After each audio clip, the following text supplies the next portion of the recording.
এই বিড়ালকে কখনো আপনারা কষ্ট দিবেন না, বিড়ালকে আদর করবেন, বিড়ালকে ভালো মতো পুষবেন। বিড়াল যদি কোনো জাতির জন্য দোয়া করে, কোনো গৃহস্থর জন্য দোয়া করে, ওই সংসারের মধ্যে উন্নতি শুরু হয়ে যায়। ওই সংসারের মধ্যে আর এক নাম্বার হলো, যে ঘরে বিড়াল থাকে সেই ঘরে জিন আসতে পারে না, জিন বাস করতে পারে না। আর একটা ঘোষণা শুনেন, নবীজি বলে গেছেন, যে ঘরের মধ্যে বিড়াল ছানা বাস করে ওই ঘরের মধ্যে জিন জাতি প্রবেশ করতে পারে না। তাহলে ছোট ছোট মাসুম বাচ্চাগুলো যে ঘরের মধ্যে থাকে, মুসলমান অনেক সময় জিনের আশ্রয় পড়ে যায়, অনেক সময় জিনে আসর করে, ওই ঘরের মধ্যে জিনে আসর করে।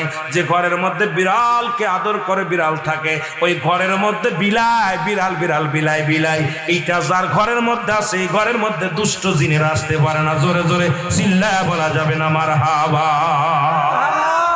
একবার নবী সুলাইমান আলাইহিস সালাম শুনতে পাইলেন পাশের বাড়িতে একটা কুকুরকে কষ্ট দিয়ে বিষ